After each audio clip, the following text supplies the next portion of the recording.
Meeting to order. Can we start the Pledge of Allegiance, please?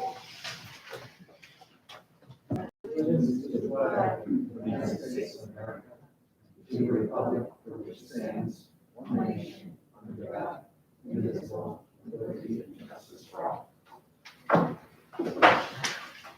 tell you, it's really nice to see the picnic tables out there. Okay, so I have no announcements tonight, but I will look for a motion to adopt an agenda. Pat is first, Bob is second. All in favor? Motion passes. We'll start out with Board of Education comments. Grace, I'm going to start with you. All right. I don't think I have anything for today that isn't. I don't think I have anything for today that isn't just from Senate, so I can let you change things that. But I hope everyone had a good break. Thank you. Joe, is there anything that you'd want to mention tonight? Okay. Gusta, nothing, huh? Naomi? Well, Go ahead. That's not enough. Go right ahead, my friend. I wanted to say the EDI training that another three board members that are part of that. It's really good. I'm looking forward to bringing this, expanding this to the rest of the board. It's pretty exciting. I'm in a group though that we've only done the one, but it's really good. It's the training through Natalie McKee. I also am pretty excited about the news that we just heard about our students having an opportunity to be vaccinated by Saratoga County. I think that's very exciting. We're moving, New York State is actually at 25% now. We're doing really well compared to other states as far as fully vaccinated. And also the news that we're probably going to hear a little bit about in-person graduation. And then also I wanted to say, share that with committees, I wanted to just share that our high school partnership has been doing, has been engaging, had this engagement project that I thought was pretty exciting where they're reaching out to students, especially students that they're not hearing from. And we heard about that at our last partnership meeting. And also we're now up to podcast number 6, and all of that is tying directly into issues that are going on right now, whether it be remote learning, dealing with the social emotional learning piece, things like that. So all good stuff. I think we're doing great and excited. I hope everybody had a good break as well. Good to see everybody again. Thank you, Naomi. Now, I'm going to go back to announcements, and I feel really bad because sitting next to me is Dr. Elizabeth Wood, who is there because our Dr. Robinson is remote after having knee surgery. So I'm so sorry. I miss you. But I'm sure Dr. Wood will do a great job. So I apologize for that. Jason, do you have nothing? Okay. Bob? Always. Two things. Hope you can hear me. Late last month, along with Mr. Gilbert, I attended the tabletop training that we use in the district to ensure our leaders will understand how we're approaching security. Very impressed by how it worked out. Very high level of engagement with our leaders because it's very important. Everybody starts to develop a common understanding of how we resolve these things. We come from different experiences, different backgrounds, different schools, and we need to just firm up how Shen does this moving forward and develop that common framework and very good sharing of perspectives on it. So this is one step in many that we continue to bring forward to improve how we ensure the security of our students, our teachers, our employees, and our buildings. And I was very encouraged by how it worked out. And in future opportunities, I would encourage board members, if their schedule permits, to attend. It's something very provides a lot of key insight and key confidence. Second thing that's another major step is what has been accomplished with advocacy within the state of New York. So we always, at this point in the budget process, sort of get a little bit of money from the state into the district. We're getting quite a bit that is very impactful for us. But we're also seeing within the state quite a bit of money coming forward in terms of foundation aid. The reason why we have foundation aid in our state is so that students are not discriminated by the fact of their zip code. Some zip codes are located in school districts that have a great set of programs. I think we're definitely in that category. And some students are not. And this is not based on a person's race. It's not based on person's gender. It really comes down to where you're living, what that you're in one district. And they're across the state. We see examples at the NISBA convention where there's a huge disparity based on where the line is drawn for families. And foundation aid is the plan to fix it. It's been set up by the courts because there was a case in 2006, 2007 that basically said, this is what you need to do. One of our elected officials said, we really need to make sure we have the data updated. I think that's appropriate in terms of moving forward. But philosophically, the money is being positioned so that in 3 years, and again, that's a lot can change in 3 years, but in 3 years, you could have foundation aid working for you across the state, cross-leveling from state money going to districts as needed. And then it will take a few years, but then at some point, you should not have a disparity between where you're located with students. You have great education at all districts, and we simply can address the equity that way. Given the amount of money involved, that's probably the only way to do it. But I'm very encouraged that the state is prepared for that. I think our position, as we talk about this in the future, should be how do we get everybody to stick to the plan? The plan has been in place over the years, but then we fall behind on various factors. But now's the time we cannot allow the plan to unravel. 3 years, you could have everybody properly funded, and then you just institutionalize that over a generation. We're very happy with the results. So that's what I think we did very well. We engaged with 4 elected officials through Zoom calls, and I thought that worked out well too. So in the future, maybe face-to-face next year, but definitely you want to keep applying this type of discussion, these conversations. I think we played our part with the numerous conversations we have throughout the state. So thanks for your support. Thank you, Bob, for all your efforts as well.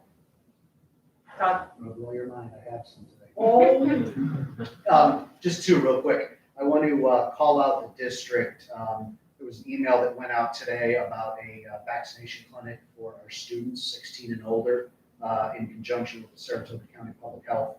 And I believe in the first hour, the morning appointments just filled up instantly. And I believe, I'm not sure if there's any more in the afternoon or not. But it was really great to have the district do that. I know there's not a lot of districts that have that ability or are doing that, so it's great. And it's better for us, it's better for us as a school district. And then the other thing was just to call out the announcement that the governor had about in-person graduations and proms and all of that. I know the district is working hard to make this awesome for our seniors, so I can't wait to see how that goes. That's it. thank you, Todd. In line with a few of the comments from the board tonight, there is a lot of guidance coming out from the state left and right. The only thing, and I'm sure Dr. Robinson is going to pick apart some of this tonight, so I look forward to him using that word unpacking some of that conversation. But regarding distancing, regarding budget, I've seen things come out of NISBA 2-3 times a day lately, only because of the fast pace of everything that's coming out. And, you have to wonder what the governor's thinking, if he's planning this out or whatever's going on in his personal life on top of throwing this stuff out like this. But I just caution, we have to be careful. We've gotten this far because of the way we have conducted ourselves, both district leadership, teachers, everybody, students, parents, community. So I'm just saying it's coming out fast and furious, and I think it's up to us to carry it out effectively and cautiously. So that's all I have to say. And we have Yi Chang and Trinity on, I see, to give the Senate report. Good morning, good evening, sorry, I'm still in the morning brain. I hope everyone is well. I apologize for my tardiness this evening. I was coming over from a town meeting that I ran over. But I hope everyone is well. And I also wanted to just say something really quickly. I know the sound before was a little iffy for me and Yi Chang. I don't know if Yi Chang were still dealing with the problems with the sound. But I was not able to really understand what was said before. So I don't know if that's something that could possibly be fixed. Trinity, can you hear me now? Yeah, I can hear you. Before the sound was a little muffled. Okay. Hopefully we fixed it. Let us know. Okay, yeah. And in terms of Senate, we just came from doing our virtual pet show, which was really fun, and we enjoyed that. We are now moving on to doing new things in terms of elections for Senate. Allowing freshmen, sophomores, and juniors who are upcoming seniors to be elected into office along with upcoming freshmen who are now currently 8th graders. So right now what we're trying to do is really get out the word in terms of that. I know emails were sent out to all students. I'm not sure if staff received emails as well, but to hopefully see a bunch of posters up on the walls from students who are running for elections within Senate, and then we will see a new opportunity. So unfortunately, we'll say bye-bye to Chang, but we'll welcome you. You're doing great things in college as it goes forward. Thanks for doing really covered it all. Right now, we're just focused on reaching out to the middle school and informing these 8th graders about the Senate and the stuff we do. Okay, thank you so much for your comments tonight. Okay.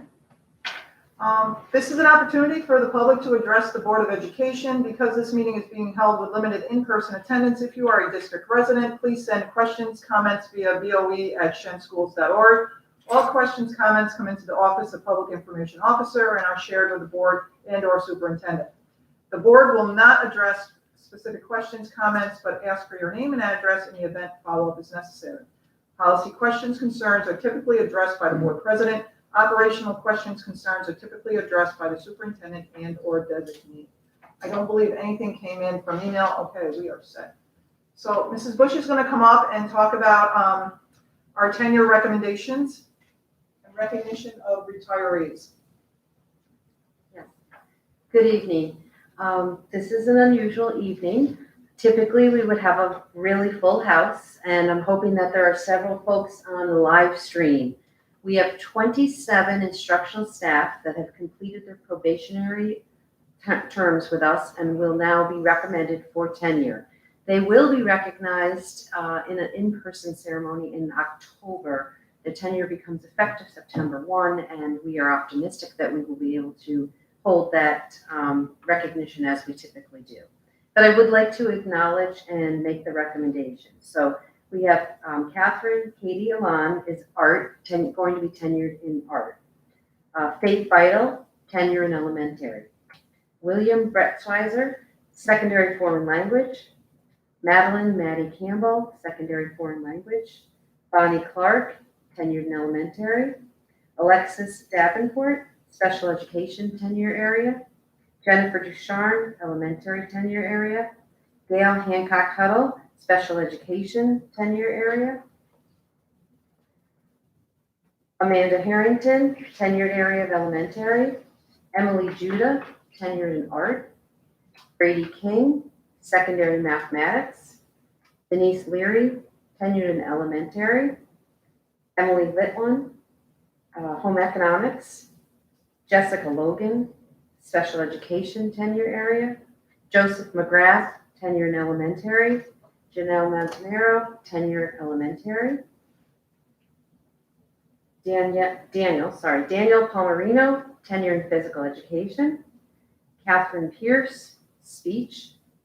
Heather Porter, tenure area of secondary English.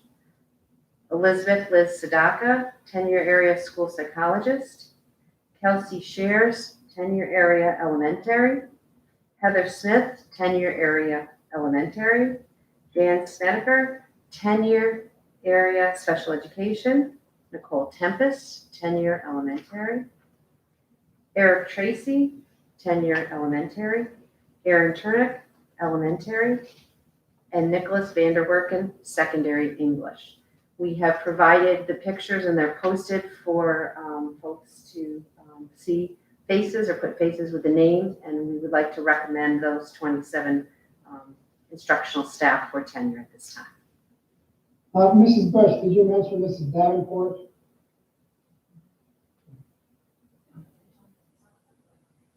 I believe that I did. Yes, Alexis, but she goes by Lexi. Yes.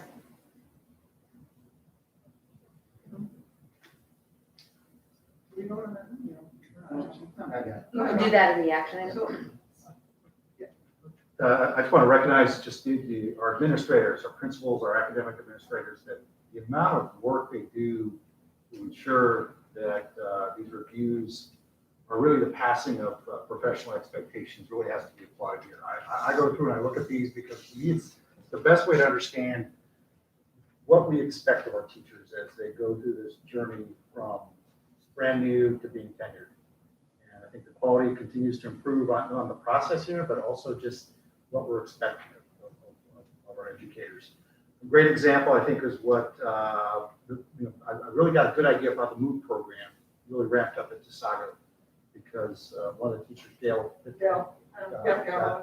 you read through it. It's a great summary of what's been accomplished there. And you see it with all these teachers. They're doing it, different administrators at different times. But where we were 10 years ago when we were starting these evaluations, it tended to be sort of a poke you in the eye mentality. It was very aggressive, assertive. It came down from the state. But I think what we've evolved here with Shen is a great way to transfer expectations in the teaching profession. And do it in a way that, yes, it's Shen, but it's also just the profession in general. It's very personal, and it just, I think, is the right way to bring teachers forward in the organization. So thank you very much for the work that goes into that. I know Dr. Robinson does, every new teacher gets an evaluation. So I think that's a great message as well. It's not to make it difficult. It's a way to convey what the expectation is. So thank you. Thank you, Bob. And especially not to belittle other years, but especially to do it in this environment with our administrators going through that and how the teach, our newly tenured teachers had to evolve through that. So certainly something to be call out. Thank you.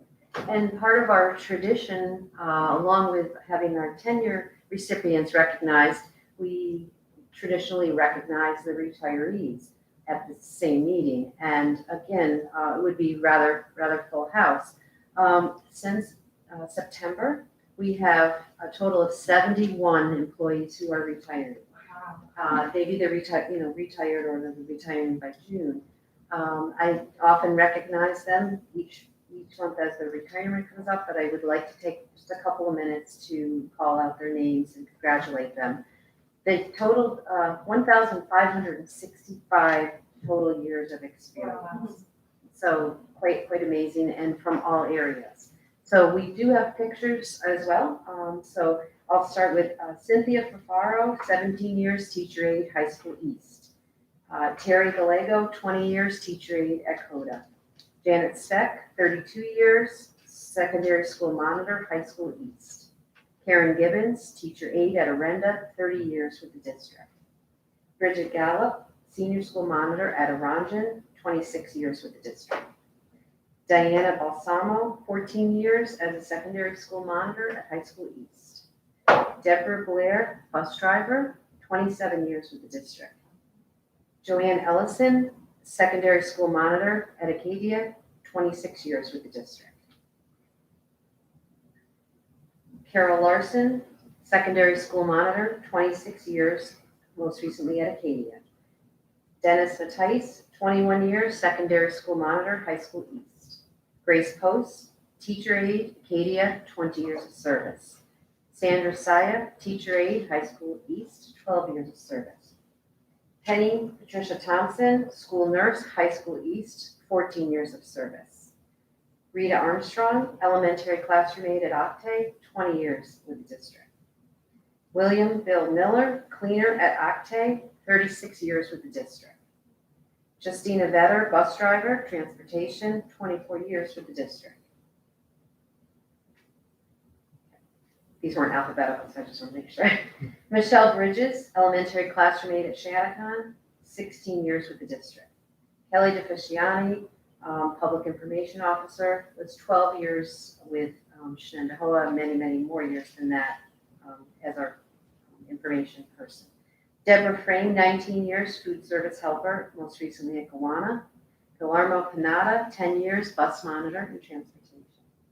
Denise Bard, food service helper, 17 years at Gowanna. Diane Callahan, senior school monitor at Chango, 24 years with the district. Rhonda Westcott, cleaner, many years with our district office and 31 years with the district. Sheila Booby, senior account clerk typist at Gowanna, 20 years with the district. Marion Jutton, elementary classroom aide Octave, 30 years with the district. Lori Nagy, 21 years as a bus driver. John Lemire, 13 years as a bus driver. Barbara Meager, 27 years as the attendance typist at Chango. Gwen Fremont, 25 years as a bus driver. Maria Kolinkowitz, typist, she was with our district for 9 years. Lori Clementi, typist at Gowanna, 20 years. Lori Chisano, senior typist at Chango, will be retiring after 23 years with the district. Jean Lawson, teacher aide, 23 years with the district.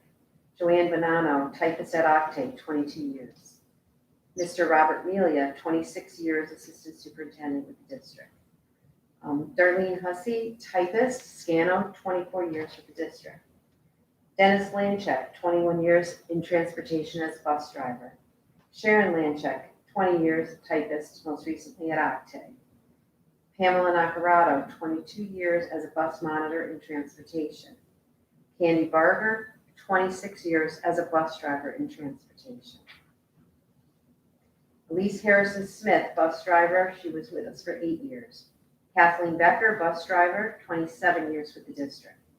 Wayne Erno, cleaner, High School East, 16 years with the district. Kenneth Barrett, bus driver, 17 years with the district. Lori Pakinda, bus driver, 22 years with the district. Thomas Van Gelder, assistant principal at Gowanna, 35 years with the district. Kieran Skarka, principal at Chango, will be retiring after 19 years with the district. Robert Hartle, Bob Hartle, mathematics teacher, High School East, 21 years with the district. Sally Way, art teacher, High School East, 23 years with the district. Noreen Fredette, elementary teacher at Orangen, 33 years with the district. Christopher Guba, technology teacher, High School East, 15 years with the district. Ann Moore, science teacher, High School East, 27 years with the district. Madeline Maddie Onderchain, 15 years with our district as a mathematics teacher at the high school. Susan Ullman, special education teacher at Chattacon, 33 years with the district. Gabrielle August, science teacher, High School East, 25 years with the district. Mary Pat Olick, business teacher at the high school, 17 years with our district.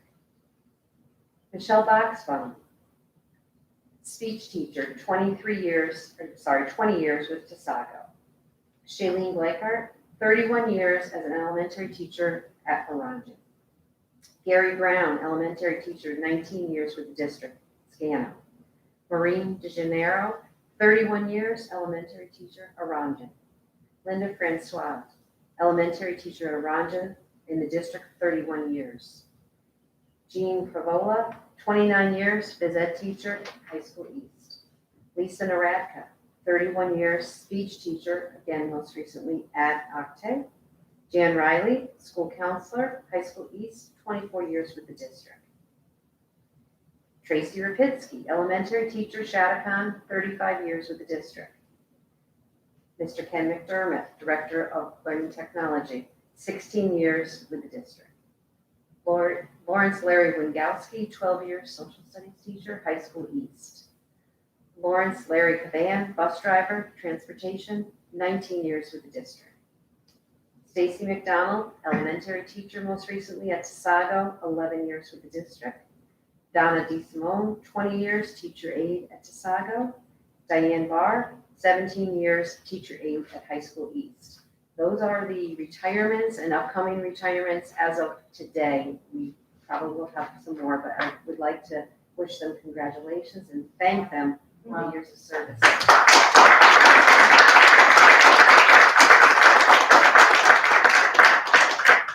Quick question. How does this compare to other years? I would have to get back to you on that, but I think it's significant in the number, particularly in transportation and the longevity of the Yeah, folks. I'd have to agree. Yeah. Better. Wow. Thank you. Thank you, Joe. Okay. Dr. Robinson, your report? After, I don't know how you're gonna follow that one, but go ahead. Well, thank you very much, Mrs. Stevenson. First of all, thanks for the acknowledgement at the beginning of the meeting for those who are watching and not playing hooky and not on vacation. I wish I was actually on vacation. I'm recuperating from partial knee surgery. I saw Mr. Gilbert go through it, and I thought since he went through it, it's a piece of cake for me. However, that was a bad comparison because the last 3 days have been less than exciting to say the least. So I'm looking forward to tomorrow and the day after tomorrow as I seek to recuperate fast and get back to in person with the board and members of the Shen community. With that being said, the work continues. We have a lot of neat and exciting things happening across the district, across the state, and across the country for that matter. As was alluded to in several comments by board members, this week has been a flurry of new mandates, new executive orders. In fact, these things were coming out so fast that different organizations that were trying to interpret what the meaning are were tripping over each other because the interpretations were also conflicting. So we have new guidelines pertaining to school opening for September, and people quickly translated that to mean that next week every kid is going to be back in school. That's not the case at all, and that won't be the case for probably no school district across the state. And so we're unpacking, as Mrs. Stevenson mentioned before, those guidelines and unpacking more so from the standpoint of preparing for September and how do we best do that, because as the old adage says, there's always the devil's always in the details.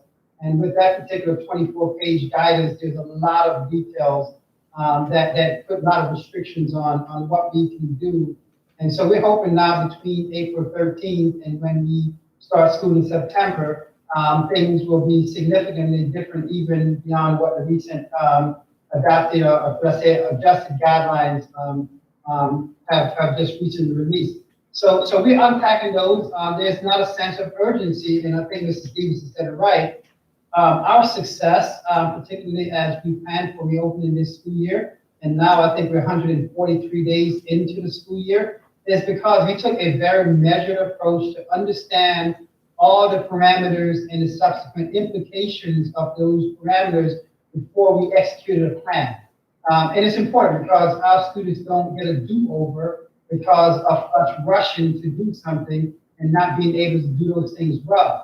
So we'll take the time, we'll exercise the due diligence to unpack the details, understand the implications, and put together a plan and go from a technical plan to an execution plan. So those things will be happening in the coming weeks and months with our eye again on September of 2021 to be even much more successful in September of 2020. There's one thing I want to point out to the board. I'm just going to go through these things and let their comments to the board at the end. The second one that came out that had a lot of flurry behind it was graduation. And the irony of it, the 7 days prior, I sent out a correspondence to indicate that as a school system, we are, high school administration, district administration, we have been working on various models and scenarios to provide a high quality graduation experience for the members of the class of 2021. And ironically, the guidance came out 2 days later and created a kind of a flurry in terms of what schools can do or can't do.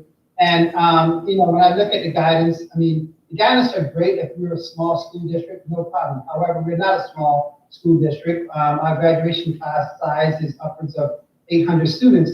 However, we're still unpacking those details. And at this point, Again, last year, a lot of people got excited about what graduation is gonna look like.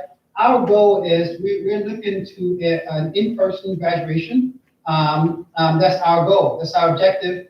And so as restrictions become more lenient or more flexible, we'll take those things into consideration. So I guess the news, if you will, to the public is that, yes, we're aware of the graduation memo that just recently came out from the state. And yes, we are unpacking those things. We're working with various organizations in terms of the implications, because unfortunately, there's some conflicting in terms of what the venues that we may use, what are their restrictions versus the restrictions for schools. And so things aren't always as straightforward as they appear to be. However, on that note, I would like to give kudos to both Nancy Valente, who I'm going to start calling our new public information officer now, our public information officer, and Ron Gatsmoney, the high school principal. If you saw on the news, Channel 10 ran a story on graduation, and there was a lot of past videos from this past graduation from Shen. In fact, it was pretty neat to kind of reminisce on the graduation for the class of 2020. And Mr. Gatsmoney made a great comment about the fact that we are, again, take a very measured approach to ensure we provide a high quality experience for our graduates to recognize their academic achievements and create opportunities for families to engage in the process in person as well as through live stream. So those processes are underfoot as we speak. Two things related to COVID that also created a lot of immediate stir and questions, particularly coming on the heels of spring break. There are some changes with international travel. And again, you know, it's interesting when you read the details, and unfortunately, many people who discuss these things or talk about these things often don't read the details, they read the headline. If you read the details around international travel, there's still certain restrictions that school district that we need to comply with, and some approaches that we need to take into consideration. So one of the things that we've done well in this area is a very regional approach from school districts. In other words, we can't have Shenendehowa saying that we're doing A, and next door, Niskuna say that they're doing B, and next door, Burnt Hill say that they're doing C. And we have parents that work across districts or people live across communities with family members and getting conflicting messages about how these things will translate. So one of the things that we'll be having, and some of this conversation has already transpired, we'll be having some of those conversations on Friday with our BOCES group, is how do we have some regional conversations around some of those new restrictions, in particular with the international travel is an interesting one, because there's still some CDC requirements and there's still some state recommendations. And the two words there is requirement versus recommendation, and trying to differentiate those things as they play out for us as a school system. So we're in the process of working on those things. Mrs. Carmen has been working with the Saratoga Department of Health and other parties to make sure, again, we get absolute clarification on some of those new mandates. Mr. Gilbert alluded to mention the COVID test for students. That has created a lot of positive buzz, a lot of positive excitement. A lot of parents are excited looking forward to having children vaccinated. Right now it's age 16 and above. And as noted, Saratoga County, similar to what we did with our employees, we organized pods across school districts across the county, which was very, very successful in terms of getting employees vaccinated in a short period of time and avoid the frustration of waiting online for hours to try to get an appointment. And so now we're working through that same process for students. And the one that went out today was the first time doing so. And as mentioned, it was widely received. In fact, I would think within minutes that link went out. Students and parents were on board getting students registered, which is very positive, by the way. Sometimes people see that as a negative thing. It's a very positive thing to see how quickly it was received, and subsequently gives us, when I say us, school districts in the county, as well as the Saratoga County Bureau of Public Health officials, a lot of excitement to know that families will take advantage of this vaccination opportunity for our young people, which would be a huge game changer, by the way, in terms of how Sioux Open will look in September. So more information to come with that. And I just ask people to continue to exercise the same patience that they have to ensure that we are trying to do our best to put COVID in the rearview mirror, not only from an organizational perspective, but certainly now from our student perspective, because we're seeing an uptick in student cases, and we're trying to minimize that by really pressing forward with the vaccination opportunities for our young people. So excited about that piece of it. And the last comment, I'm actually going to wait related to state aid and include that as a part of the budget presentation, where it has a more appropriate context in terms of how does the state budget play out for us here at Shenendehowa. So I'll pause there. If there are any questions that the board may have, I'll be more than happy to address them. I think we're fine, Dr. Robinson? Great, so if you want me to continue, Mrs. Stevenson, I'll continue with a special presentation. Mr. Colin is in the audience. And as he comes forward, I just want to share a couple of comments about Rick Nizick. Most of the board members, all of the board members may know Mr. Nizick. Mr. Colin, I'm sure, will do a great job of introducing him. But I just want to talk about just the kind of person Rick is. You know, a lot of us have our jobs, and a lot of us love our jobs. And I think that Rick is one of those people that actually has the best job in the world, because it combines all of his strengths into one. Someone who loves sports, someone who loves medicine, and most importantly, someone who loves engagement with young people. And I've seen it personally for myself with two of my kids, his interaction. And I've even seen that the care and compassion that he's reached out to me, knowing that I had knee surgery. And I think it was that the next day he showed up at my house with ice and ice bags. And I was like, wow, that's pretty cool. So that's the kind of person Rick is. And I share that with the board because oftentimes people only see people in the title and don't necessarily see the person. And we're fortunate that we have a lot of kind, caring, and compassionate individuals within the school district.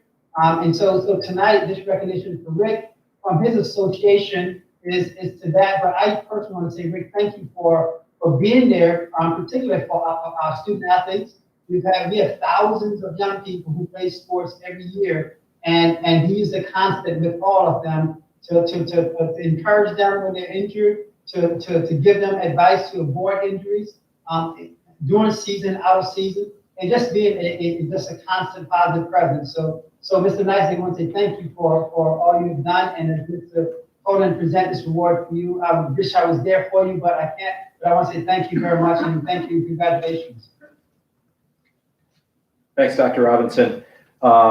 Just before I get started, introduce this award for this recognition for Rick, I just want to say thanks to the Board of Education, and in particular, Dr. Robinson and all the board members for everything that you've done to support us with our athletes playing athletics this year. It's certainly been a challenging year, but we really have been moving forward, and we continue to move forward, and looking forward to a very good spring season. I did talk to Dr. Robinson. We are trying to plan for the second board meeting in May of having some senior athletes come in to the board meeting and finding an opportunity to recognize some of our senior athletes. So we're looking forward to that. As Dr. Robinson said, I would like to congratulate Rick Nizick, who has received the Kent Scriber Award from the New York State Athletic Trainers Association. The New York State Athletic Trainers Association Kent Scriber Recognition Award is an executive council nominated award to individuals or groups of individuals who are deserving of recognition for acts, promotion, support, and/or service which positively reflects the goals and mission of the New York State Athletic Trainers Association and the profession of athletic training in New York State. Rick was nominated for his involvement as a member of the New York State Public High School Athletic Association COVID Task Force this past summer and fall.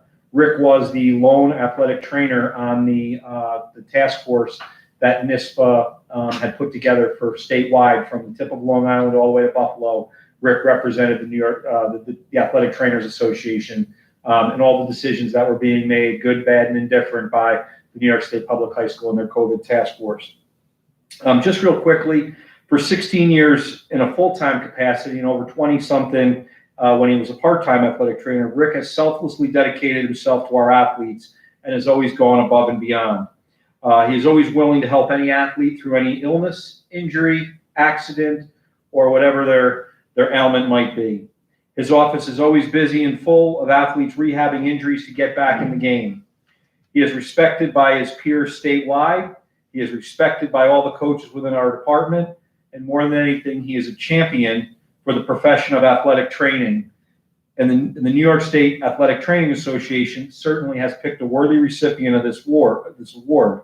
So without further ado, I would please to congratulate Rick Nizick on receiving the New York State Athletic Trainers Association Ken Scriber Award for 2021. Thanks. Come on forward.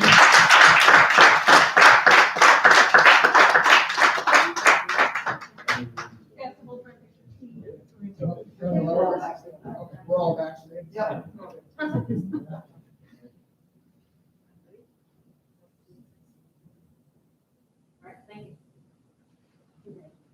Thank you. Thank you very much. I know I have a big mouth, so I'll speak for a second. You know, being a mom of an athlete, two of them, Rick has been always there, not just for the athletes. I mean, teachers will come in to see him, coaches will go in to see him. The open door policy has been amazing, and you've taken full advantage of that, and so has our staff. One thing I do want to say, and on a personal note, even through this whole crisis of COVID, Rick had always that concern. What are our kids going to look like when we hit the fields again? So I know you had that extra eye on them all the way from the fall, and I know he'll continue that all the way through the summer and our spring season. So I want to say congratulations and thank you for everything that you have done for all of us. I appreciate that very much. I appreciate that very much. Certainly the recognition is always nice to get. It's an honor to represent my state association in the capacity that I've been able to do so for these many years. And certainly, the support of Mr. Cullen, Dr. Robinson, the Board of Education, all of the coaches and staff at Shenendehowa. And I just, I'm privileged to work at such a great district and for the opportunity to be here. Being a Shenendehowa graduate myself, it's something that, back then I never would have thought I would have had the opportunity to do. And I certainly could not imagine a better place to be at this point in my career. So thank you very much for all your support.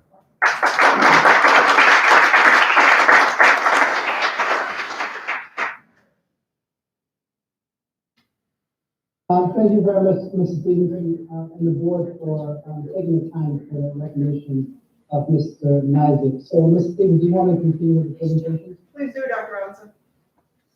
So I'm sharing my screen. I'm assuming right now you still see the agenda, correct? Yes. So I'm going to walk the board through the budget presentation. My apology here. Let me just go back. Let me just do this here.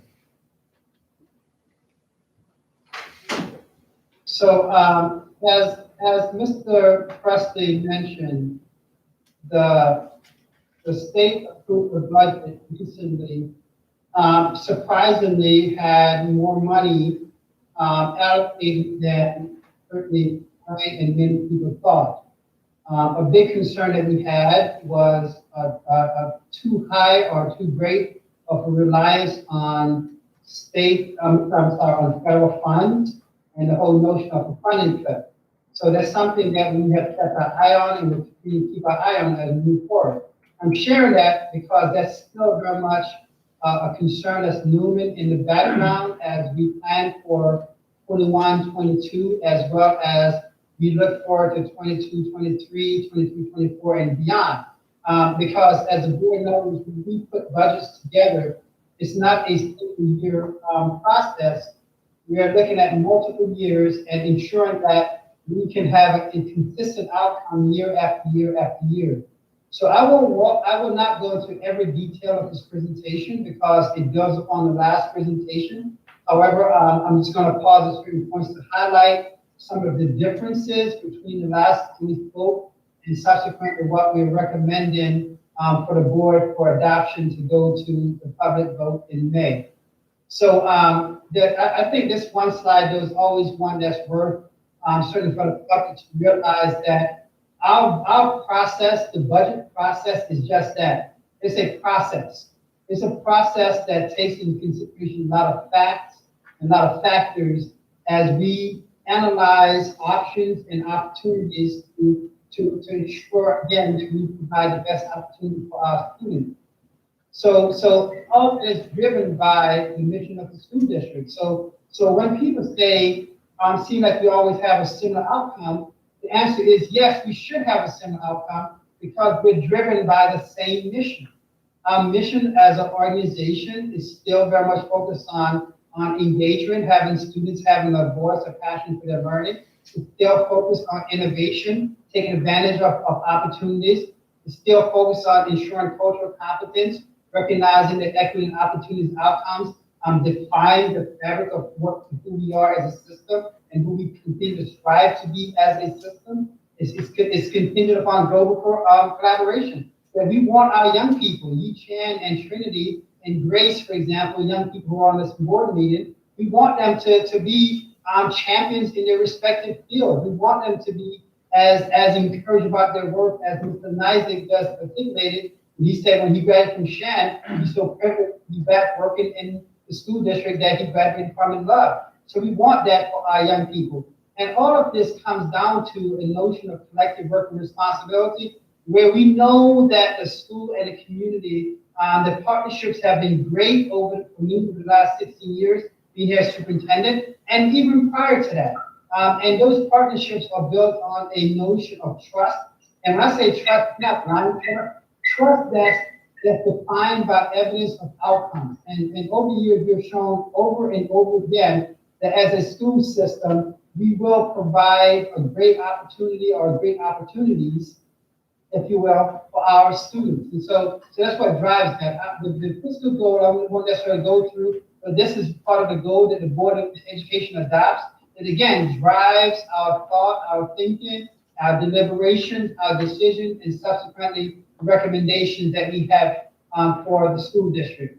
And this kind of captures everything in terms of what we want. We want to always ask the question, what else can we do to provide more for our students to be successful? And how do we look at those needs through an equity lens? In other words, for students who need more, we seek to provide more so they can realize success. And so we don't apologize for the notion of always trying to do our very best so our students can have the very best opportunities to be successful. This slide is consistent with what I spoke about in terms of where we are with the new school reopening regulations. And as you see here, our goal is to get to the point where social distancing is truly a thing of the past. Will we be there in September? I'm not sure. I'm optimistic, however, that by the start of the new year, 2022, we'll be at a place where social distancing will be a thing of the past. However, with that being said, we're now still planning forward with the whole notion of 3 feet social distancing. And this spring, we'll be discussing phased-in plans and processes in preparation for September 2021. This slide, by the way, also then has built in a lot of contingencies. There's still a lot of things that we really don't know that we have to plan for, and subsequently the budget itself has certain contingencies built into it. And recent foundation aid allowed us with more opportunities to address some of those potential contingencies. And I'll do a little bit as we go through the presentation. I skip over this slide because the board has seen it many times over. But the big piece of it is we're always trying to focus on lessons learned during the COVID pandemic and how do we bring forth the best of who we are, who we've become as a system into the future. So when we think about the budget and some big cost pieces, there's certain cost centers that we always have to monitor very closely. Health insurance is one of those cost centers. And over the past several years, we have been very fortunate through the management of health insurance by Kathy Chase and her team that we've seen very minimal increase in health insurance rates. However, the pandemic is a whole different scenario, and we anticipate that we could see some adjustments in health insurance that could be potentially in the double digits So we're planning the budget based upon that assumption. Similar, we are seeing some adjustments in retirement costs, that we're planning for, again, to ensure that the retirement benefits for employees are secured. And as Mrs. Bush has pointed out, this year we had over 70+ individuals retire as we move forward. Negotiations with our bargaining units is something that we look at very closely, because yes, we want to retain the best employees.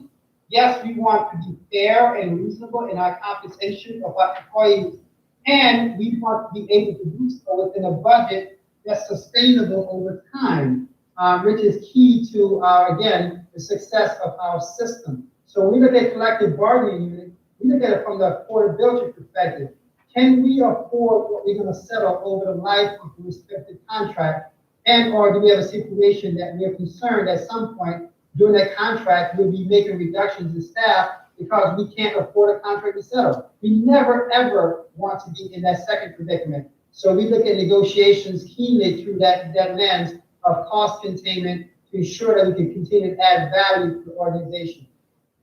So I'm going to pick up the pace a little bit here. These are some of the neat initiatives that are afoot. Mr. Coleman has presented and mentioned that in May, we'll be looking to recognize some of our senior athletes. We're looking forward to next year, where after every season, we're bringing young people to the board to be recognized for their respective success, or people in arts or drama or theater to come to the board. We're looking forward to having those experiences in back to the place where we were at one point and continue to thrive. And by the way, those areas are still thriving. We're just doing things differently than we've done in the past, but still very successful in many, many ways. Instructional resources is something that we're looking at very carefully, and it's important that we stay on the leading edge in terms of the resources that we have and use for our students, resources that we have and use for our teachers. And you'll hear me later on in terms of some additional capacity of Foundation Aid. This is one of those areas that we want to make sure that we can tap into the type of instructional resources that we know that we would need for the coming year and beyond. Dr. Wood has spent countless hours working with academic administrators and others to carefully analyze the respective needs of the academic departments, and has a very comprehensive plan that initially, when we thought we were going to have a low amount of foundation aid, and we initially thought we would not be able to fully fund. However, with the additional foundation aid, now we can fully fund those initiatives, because the worst thing we want to do is have people do a lot of analysis, a lot of legwork, and then come at the end of it and say, yeah, that's not a good work, however, we can't do it. Now we say we can do all those things that a lot of quality work has gone into to really analyze what our instructional resource needs moving forward. So we're pretty excited about this. So this list that you have here with the 3 items will expand, go to other department areas as well. So we're pretty excited about the opportunities to do some of those kind of things. The second piece, again, I want to highlight is professional development. As a school system, we take tremendous pride in providing opportunities for all our employees to learn and grow. And so professional development cuts across the board, from our instructional staff to transportation staff to food service staff to our instructional staff to our leadership staff, even the Board of Education, going to conferences and webinars. That's all part of our larger PD plan to ensure that people are at their very best, so our students can have the very best opportunities for success.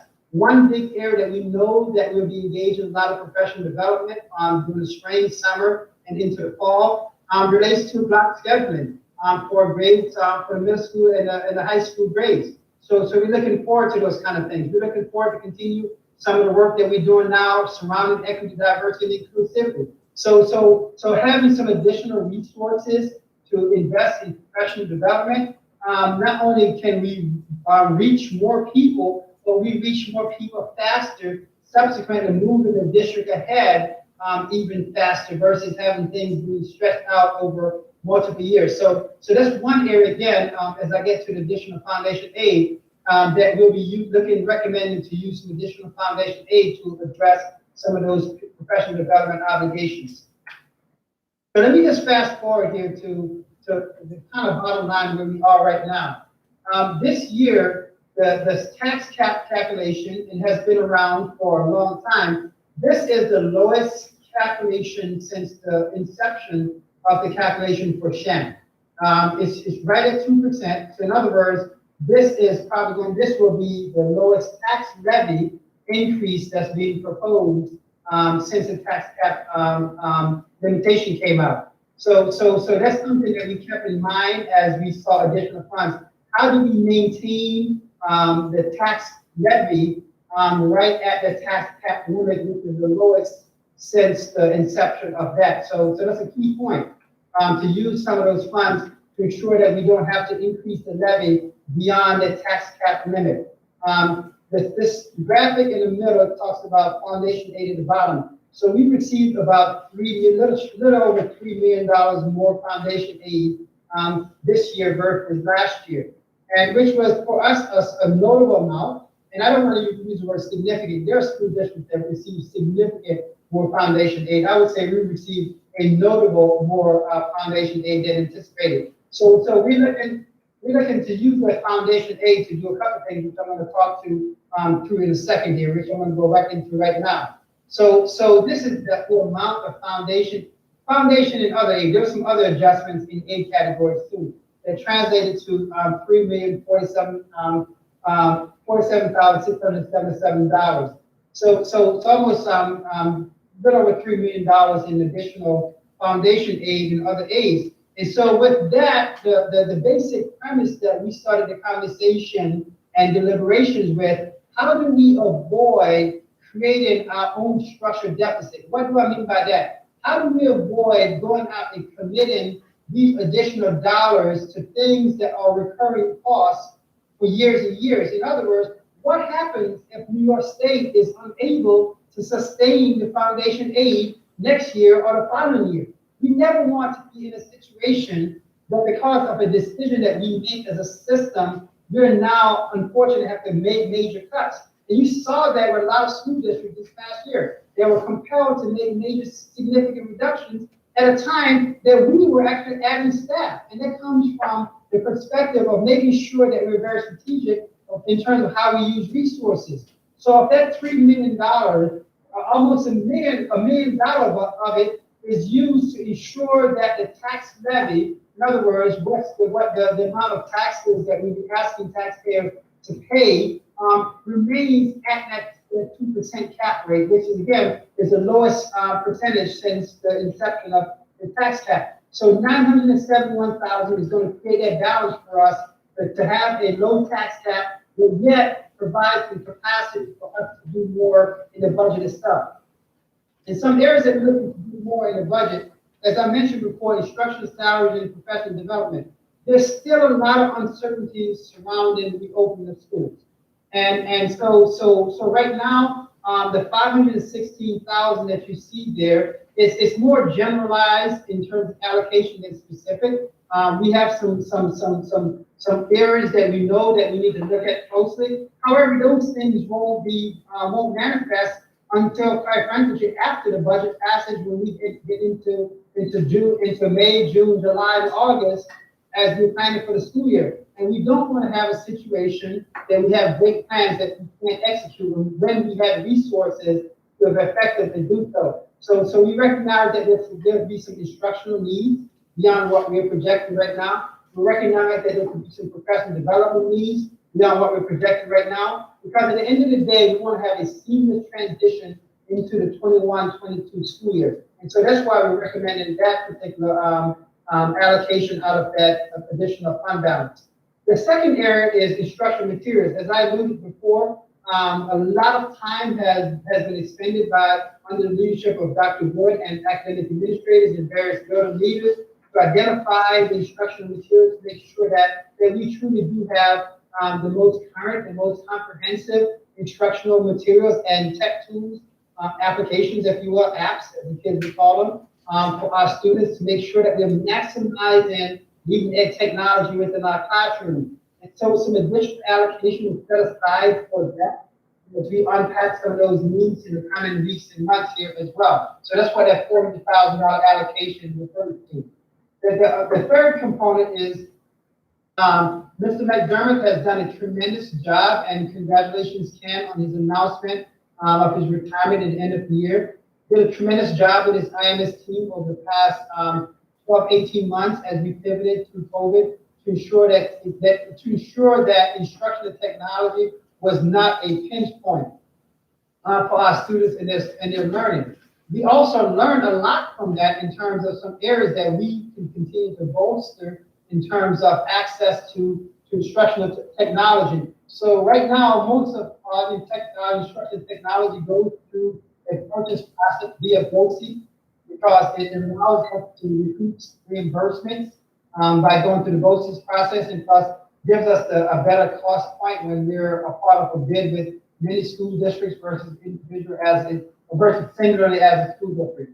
So we're looking to put some additional resources there to bolster our instructional tech capacity as we plan again for September 2021 and beyond. So we're excited about that opportunity to do so. Mr. McDermott has did a lot of penny pinching to put the budget together. So this will give us some leeway to do some things that right now we kind of paused with going into details of the plan because we didn't have the resource opportunities. And now we can unpack those plans and really get into the details in terms of how we expand technology capacity for our students. And the last two items are ones that I call, how do you use funds wisely on truly non-recurring expenditures? Recognizing that as a system, we're always in need of preparing something, of doing some type of project. Kudos to Barb Salafi and Augie Freeman. Beyond the capital project that's being proposed, people don't realize that our maintenance crew are constantly addressing what I call everyday operational work order issues to ensure that the buildings and systems are up and running on a very reliable basis. So we want to be able to create some opportunities and identify some many projects in the course of the spring and into the summer to get those things to get stay ahead, if you will, of the maintenance and not fall into a deferred maintenance situation that we are now completely relying on a capital project to keep our buildings up and running. So this is one of those smart that we want to engage in with the $500,000 to create that capacity. And the last bullet is we never have enough equipment money.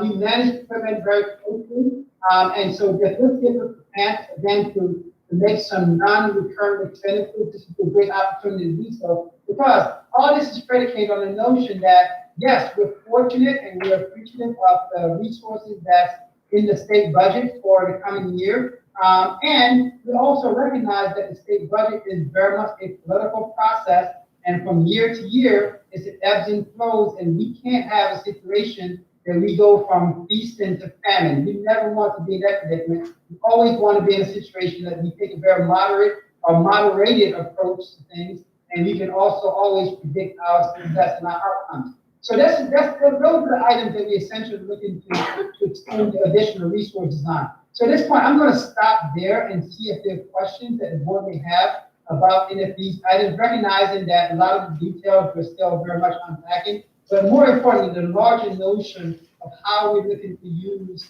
the additional foundation aid. So let me pause there, see if there are any questions on the board.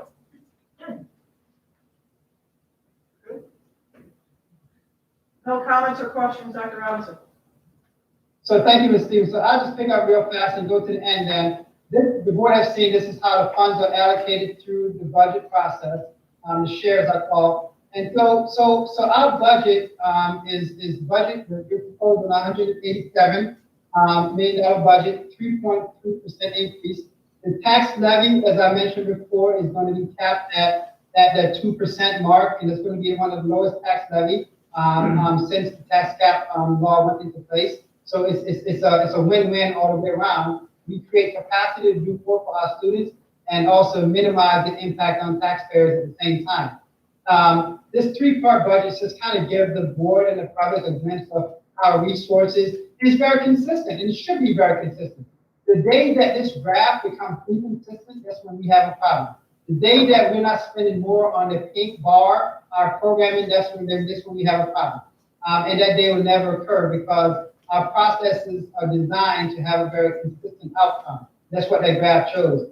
This just kind of shows a 5-year average. And if the board recalls, if you go back and go back to 2009, when we had the gap elimination reduction, we also took very simple strategic moves to ensure we bolster the budget forward as headings. So the last time we were at a 3% mark was that point. And people say, well, how can you do that at a time when fiscally things are stressed?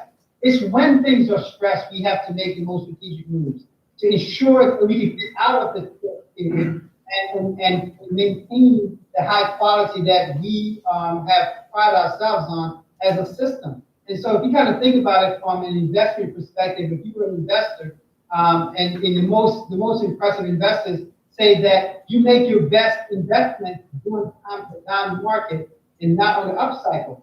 And so what we're doing now is to ensure that as a system, the decision we make today on April 13th will help us in April 13th of 2024, 25, and beyond. And so that's why I want to share this graphic with you, particularly with this, because that number, the 3.3, is not a significant departure, but that number is indicative of a very deliberate approach to ensure that we're positioned in the school district for continued prosperity. This graphic gives a basic layout of how the revenue side of the budget occurs. As I said before, 2% of our the tax cap levy is capped at 2%. That's $130 million in levy tax we'll be levying, and we're maximizing the cap amount. So the cap allows for 130.8 million, and we're looking to have the levy at 130.8 million. So that's why I see zeros in these differences. In past years, just for a point of reference, in past year, the cap was at 3% and allowed for 128, and we went 128.3. So in past years, we actually, quote unquote, people want to say leave money on the table. But in other words, we just didn't spend and tax people because we could. We tax people based upon, quite frankly, what our needs require and what we see as also a very reasonable impact on our tax payers. If we anticipate, again, our largest two towns, Clifton Park and Half Moon, we'll probably see very much flat or reduced tax rates as we move forward. And so those data points will be unpacked in the coming months as well. So looking forward to that piece of it. The rest of our revenue sources beyond taxes, we get some federal revenue, not a lot. We get state aid, so our state aid goes from $48.2 million to $51.6 million. There's some additional amounts that's in there that I didn't reflect in the previous slide as well, because they're related to more of our expenditure-driven aids, in other words, reimbursement aids versus foundation aids. So this kind of gives you some sense of our resources. If you look very consistent from year to year, last year we were excited because the banking market, what I say last year, back in 2019, as we were planning for 2021, we were excited about the market, but it didn't go very far. We invested, we thought we were going to see more interest income. That didn't manifest, and clearly right now the interest income market is not yielding a high return. So you see a significant departure from what we anticipated in revenues for interest. Fund balance remains the same in terms of what we're looking to appropriate. So the budget that the board is being asked to approve on the agenda and bring forth to the voters for the proposition is $187 million that you see here. This is just a further breakdown of how the tax cap and the budget differential from one year to the next lays out, and how we use, again, the state aid to minimize or mitigate those differences.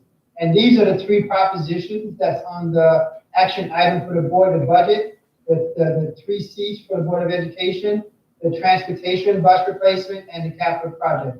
So again, looking forward to any questions that the board may have related to this, and more importantly, looking forward to board action later on the agenda. So if there are any questions, I'm happy to address the question. So, Dr. Robinson, I just have a comment because you talked about headlines before, and when you throw that, can you go back up to your 3%, or your bottom line for the percentage? That slide that shows you the bottom line. So, real quick,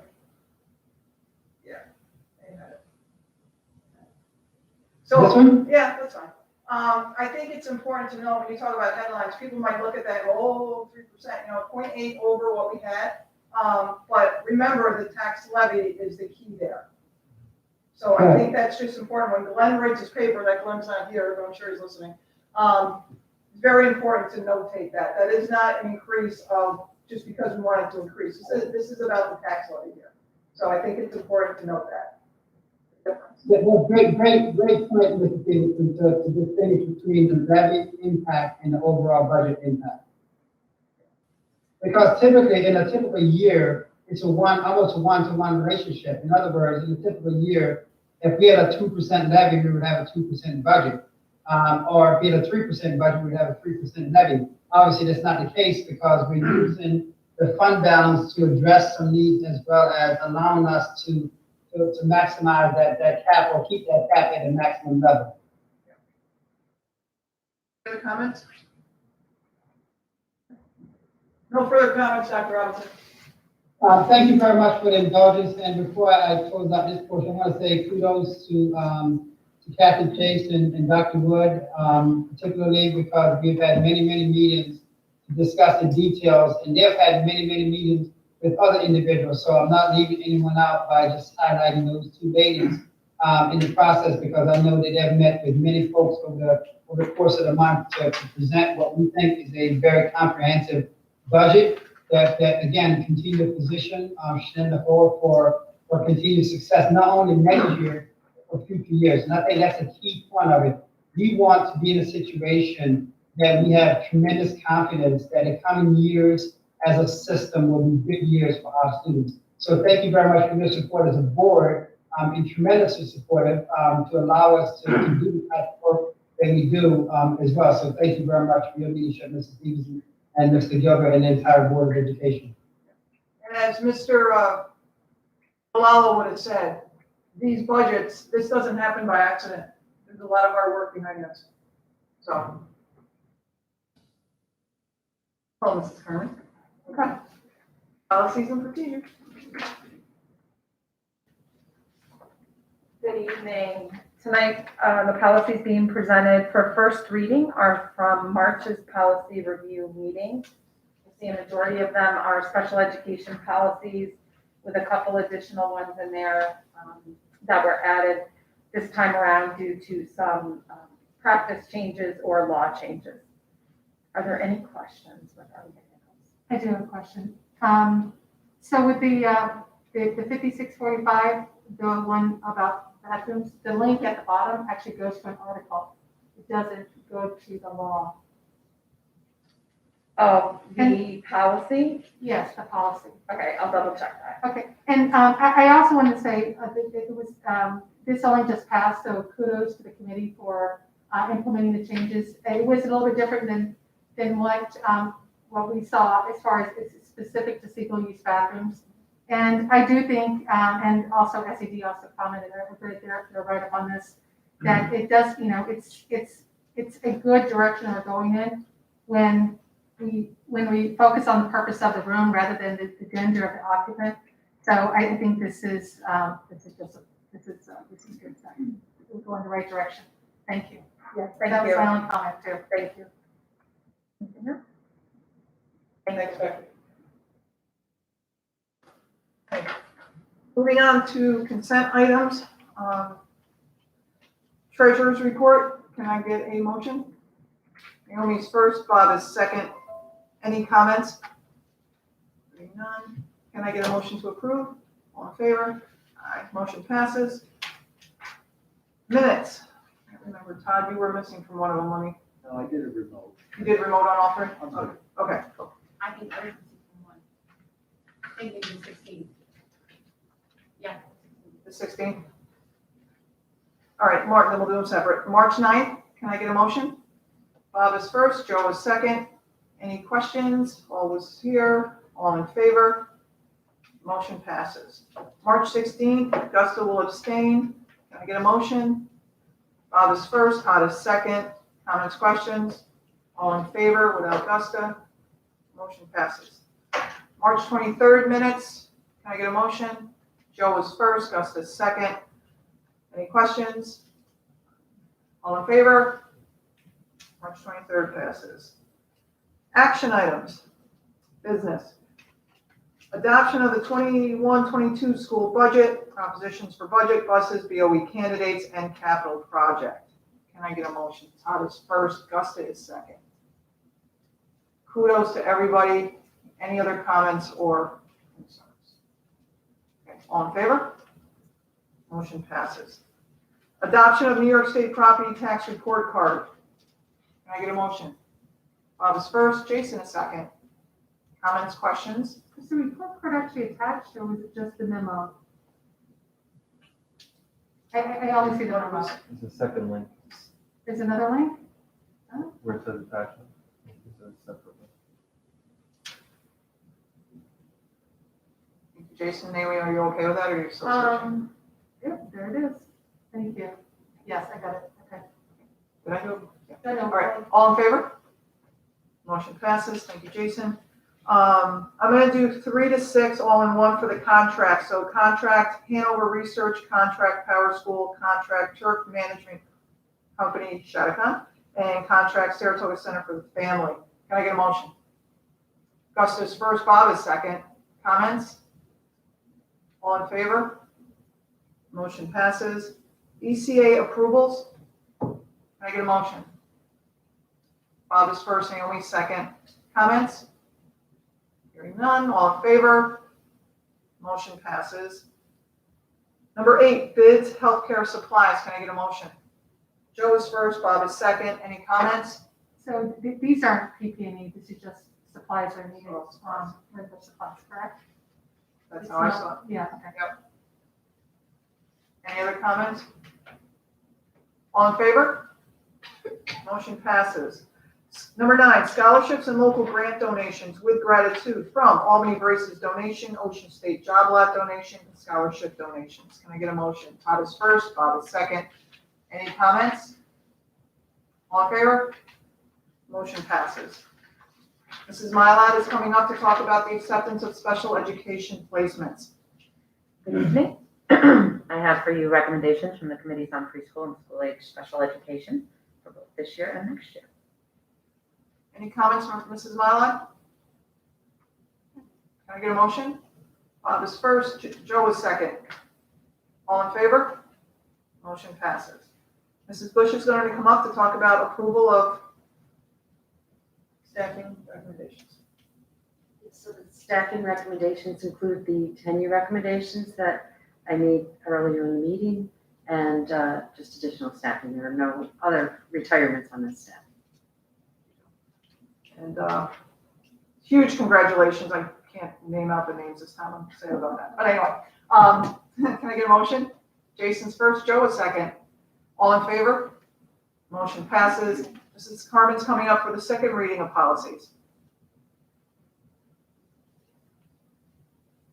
Second reading being presented, we presented for first reading last month. Are there any questions? Thank you. Thank you, Mrs. Carmen. Can I get a motion? Gus is first, Bob is second. All in favor? Motion passes. Lindsay, do we have any emails come through? Okay, so there's no further public comments. And number 10, for the good of the order, does any board member want to discuss anything that is relevant to what we've been working on or any other comment that they want to make? Well, we got a lot to watch. Okay, so policy review update schedule. No? Tomorrow, okay, thank you. So at this point, can I get a motion to adjourn? Gus is first, Jason second, all in favor.